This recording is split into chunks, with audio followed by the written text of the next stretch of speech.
Argumentação e convencimento. Afinal de contas, como convencer o juiz? Assista esse vídeo até o final que nós vamos te contar, tintim por tintim.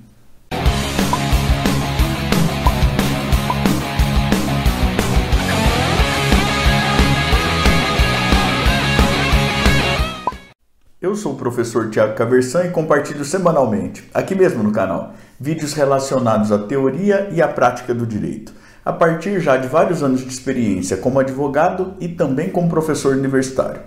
Se você gosta desse tipo de conteúdo, inscreva-se aqui embaixo, também clique no sininho, até para ficar sempre a par das novidades que nós trazemos para cá. Hoje eu quero conversar com você sobre argumentação e convencimento, especialmente o convencimento do magistrado. E para isso, eu trouxe um grande amigo, professor Bruno Roson, nós já lecionamos juntos, é realmente bastante amigo, e o professor Bruno tem grande propriedade para falar sobre isso. Ele está lançando agora um livro interessantíssimo, que é esse aqui, em que ele trata da teoria da argumentação na obra do Perelman, pela editora Dialética. E o link, se você quiser encomendar o livro, inclusive, estará aqui embaixo. Professor Bruno, seja muito bem-vindo, uma alegria ter você aqui com a gente no canal. Conta aí pra gente, afinal de contas, como é que a gente convence o juiz, professor Bruno? Muito bem, olá, professor Thiago, é um prazer estar aqui no seu canal, gostaria de agradecer a oportunidade aí, eu sou um fã, né, você sabe disso aí, do trabalho que você tem feito aqui no YouTube, e agradeço muito a possibilidade de divulgar o livro e falar um pouco sobre argumentação, né. É interessante, Thiago, nos tempos que nós vivemos hoje em dia, né, deixar claro que não tem uma fórmula mágica, né? Às vezes a pessoa clicou ali, achando que em 10 minutos, né, ela vai descobrir como convencer o juiz de uma fórmula mágica. Na verdade, você demora anos e anos para ir aprimorando, né, essa sua habilidade de convencimento, né? Que nem você falou. Esse livro, ele é uma obra de uma monografia que eu fiz em 2009. E desde 2009, nós estamos em 2021, eu tenho estudado argumentação jurídica e tentado aprimorar, né, essa questão da argumentação. O Perelman, né, para a gente não ficar em lugares comuns, mas a gente trabalha com um pouco de teoria mesmo, ele trabalha a argumentação com 3 elementos básicos na estrutura da argumentação, que é o auditório, o discurso e o orador. Dentro do tema nosso aqui, que é processo civil, parece que as técnicas argumentativas são as mais interessantes, né? Então, quais são as técnicas que o Perelman trabalha, né, que a gente deve usar nas petições, nos recursos, na sustentação oral, enfim, né? Acho que esse é um tema interessante. O Perelman, ele trabalha com a ideia de ligação de noções e dissociação de noções, tá? Noção é um conceito mais amplo, não é só a ideia de conceito de um termo. Então, eu vou te dar um exemplo aqui, professor Thiago, só para você entender.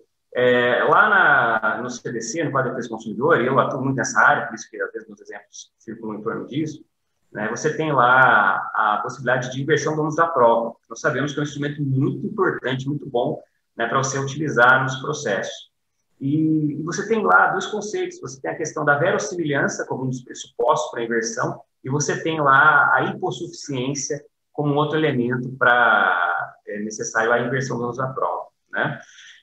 Veja que interessante, a doutrina e a jurisprudência, ela usa uma técnica de dissociação em relação à noção de hipossuficiência. Nossa, professor, o senhor foi muito longe, calma, vou explicar. Normalmente, quando a gente trabalha com hipossuficiência, a gente descarta a mera hipossuficiência econômica. Então, embora a ideia de hipossuficiência econômica esteja abrangida, né, na noção de hipossuficiência, a doutrina e a jurisprudência, ela faz essa dissociação, ela pega o termo hipossuficiência e tira dele a hipossuficiência econômica. Então, não basta o cara ser pobre para ele conseguir a inversão do ônus da prova. É preciso que existam outros elementos, como a hipossuficiência técnica e a hipossuficiência jurídica.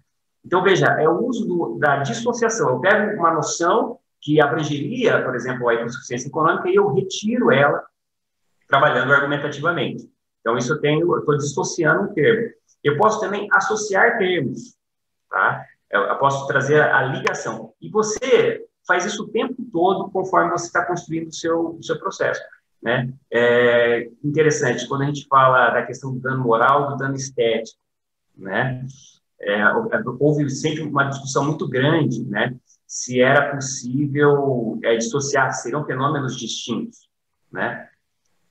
E depois de muita luta, muito debate, se entendeu que uma coisa é o dano estético e outra coisa é o dano moral, e eu posso ter a condenação dos dois. Então, veja, houve um trabalho, né, específico para deixar claro que dano moral e dano estético são coisas distintas, são conceitos que não se confundem, né? E você trabalha isso o tempo todo no processo, né? Não sei o que você acha dessa questão de união, ligação de noções e dissociação. Você usa isso na sua argumentação? Como é que você trabalha, professor Thiago? Para falar a verdade, acredito que não tinha pensado nisso com tanta clareza, especificamente assim, como técnica, né? Mas são técnicas que são importantes da gente estudar, é mais ou menos como negociação, né? Quando a gente começa a estudar negociação, a gente vê que a gente usava já, né, a vida inteira, desde criança, técnicas negociais para conviver. E quando a gente começa a organizar as técnicas, isso acaba ocorrendo de maneira bastante mais organizada, e a gente acaba conseguindo resultados muito, muito melhores. Eu vou até pensar nisso, né? Essa parte da associação e da dissociação, a gente faz isso o tempo todo nas petições, mas eu, para falar bem a verdade, acredito que nunca parei assim para identificar o meu próprio argumento com clareza. Aqui eu estou tentando fazer uma associação ou uma dissociação argumentativa, esse tipo de coisa. Mas é muito comum, né? A gente faz isso no dia a dia, sem se deparar, ou sem pensar no aspecto técnico por trás daquele argumento, né? Estou pensando agora em processo, né? O pessoal aí que gosta de processo civil, por muito tempo a gente trabalhava a ideia de contraditório, né? Numa versão que, por exemplo, não incluía a decisão surpresa, né? Então, olha que interessante, a gente trabalhava com contraditório, e na noção de contraditório a gente não incluía, né, a vedação de uma decisão surpresa, né? Depois de muita discussão, a gente, né, desenvolveu um contraditório aí, em que o elemento, né, você impede, você recusa a decisão surpresa. Então, a noção de contraditório, né, você trouxe um elemento a mais, ampliou essa noção para incluir, né, a decisão surpresa. Embora, né, Tiago, você sabe, nós atuamos no processo civil, alguns juízes ainda resistam, né, em aplicar esse instituto tão importante para o contraditório. Na verdade, inclusive, o Superior Tribunal de Justiça, no âmbito do Superior Tribunal de Justiça, houve uma decisão aí no sentido de que não seria aplicável a questões de direito, e sim apenas a questões de fato, apesar da redação do artigo 10 lá, para mim, pelo menos, parecer bastante clara, né? Eu achei um outro ponto do livro aqui muitíssimo interessante, que foi quando se trata das tais premissas implícitas, da gente procurar explorar aquilo que a gente já compartilha com o nosso auditório aí na obra do Péreon, aí no caso da petição, o auditório é o juiz, né? A gente explorar aquilo que talvez o juiz já concorde com a gente e tudo mais. Como que funciona isso? Muito bem, Tiago. O Péreon trabalha com aquela ideia que são os objetos de acordo, né? Então, se você vai argumentar com uma pessoa e você quer convencer essa pessoa, você tem que partir de pontos comuns que você e aquela pessoa acreditam. Então, por exemplo, quando você vai argumentar com o juiz, uma dessas premissas, um desses objetos de acordo é a legalidade, né? Então, a priori, o juiz ele vai construir a sua decisão com base na lei, né? Então, quando nós construímos nosso argumento baseado em um texto legal, na verdade, a gente está encontrando esse ponto comum que nós temos com o juiz. Então, a gente parte da premissa, né, de que ele vai respeitar a lei e que você também vai respeitar, né, que você está argumentando com base na lei, né? Então, a partir dessa construção, né, você desenvolve sua argumentação. O problema é o seguinte, né, às vezes você acha, né, que você está argumentando com base na lei, né, só que o juiz, por exemplo, entende que aquela lei é inconstitucional, né? Aí você tem um problema, porque, na verdade, você não está partindo de um acordo com esse juiz. Você está partindo daquela lei, mas aquela lei não é um ponto seguro para você argumentar. Então, você tem que retroceder na argumentação e partir de uma discussão da Constituição Federal, entendeu? Para conseguir convencer aquele magistrado. Então, isso é muito interessante. Às vezes, a gente, em começo de carreira, né, o advogado, ele quer bater de frente, né, tentando modificar certas convicções do julgador. Sendo que, para você ter sucesso na sua argumentação, você tem que partir daquelas convicções que aquele julgador já tem e, a partir dali, construir a sua vitória, construir o seu argumento que vai ser forte e vai ser convincente, né? Eu confesso... Eu queria até ressalvar aqui que, assim, para quem estiver mais em início de carreira e tudo mais, pode até só estranho que eu vou falar agora, mas a gente tem que entender que nem sempre o nosso argumento prevalece, por melhor que seja a argumentação. Vou dar um exemplo simplório aqui. Você propõe lá uma ação de indenização por dano moral decorrente de um atraso absurdo e enorme no atendimento bancário.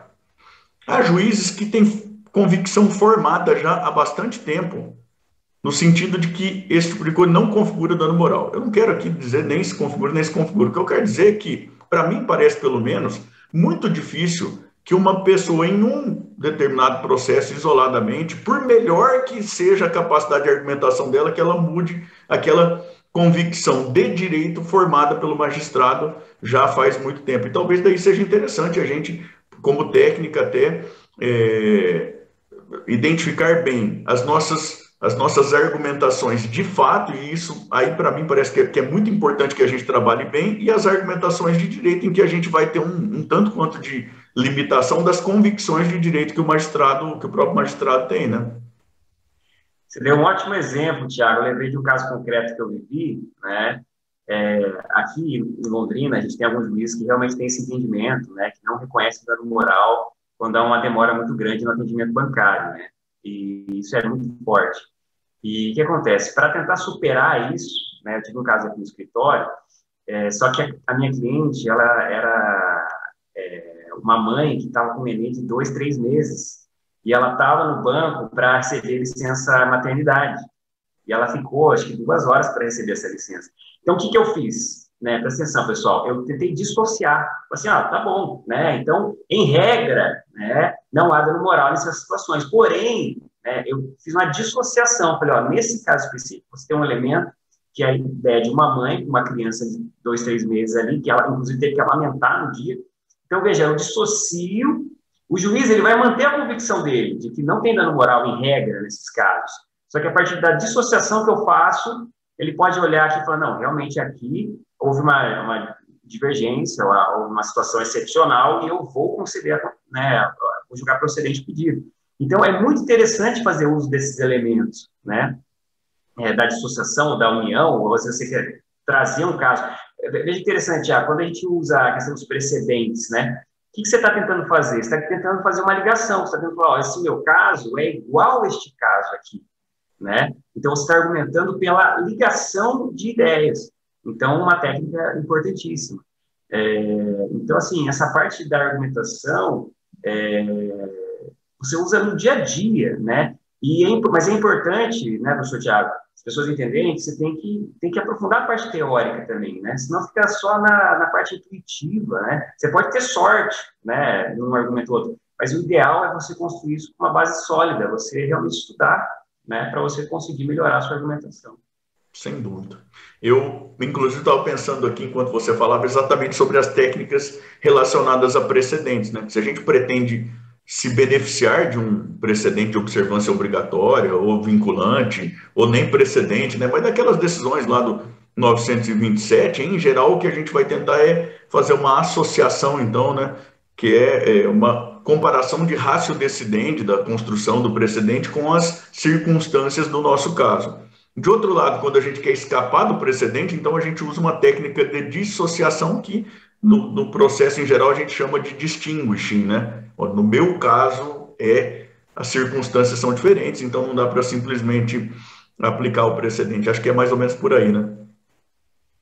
Sim, exatamente, né? E existem vários elementos que a gente pode usar, né? Eu falei do precedente, falei da lei, né? É interessante ver nos últimos tempos como houve essa migração, né? Antigamente a gente discutia, começava a argumentar a partir da lei. E a gente está começando a argumentar a partir da jurisprudência, né? Não sei se isso é bom, se isso é ruim, mas é uma tendência muito forte, né? Então você encontra um julgado relevante ou um paradigma, um precedente realmente forte, e você já constrói a sua argumentação a partir daquele julgado. Às vezes a lei fica até em segundo plano na argumentação, né? Eu, particularmente, acho, professor Thiago, e a minha sugestão para as pessoas, é que você aprenda a usar todos esses elementos, né? A questão do argumento constitucional, a questão do argumento legal, o argumento jurisprudencial. Um outro argumento que nós conversávamos aqui antes de começar a gravação é o argumento pragmático, né? Os juízes, hoje em dia, eles se preocupam muito com as consequências das suas decisões. Então, se você puder somar esse argumento pragmático para mostrar assim, excelência, essa decisão está com base na lei e, além disso, é a decisão mais razoável, que vai produzir melhores consequências para os indivíduos e para a sociedade como um todo, isso fortalece muito a sua argumentação, né? Então, querendo ou não, a gente tem que juntar todos esses elementos para produzir um argumento mais forte. Né? É isso. Enfim, usando, né, a dissociação ou a união de noções, tal, que é como a gente trabalha a argumentação o tempo todo. É isso aí. Eu queria agradecer muito ao professor Bruno Ruzon por ter topado ter esse papo aqui com a gente.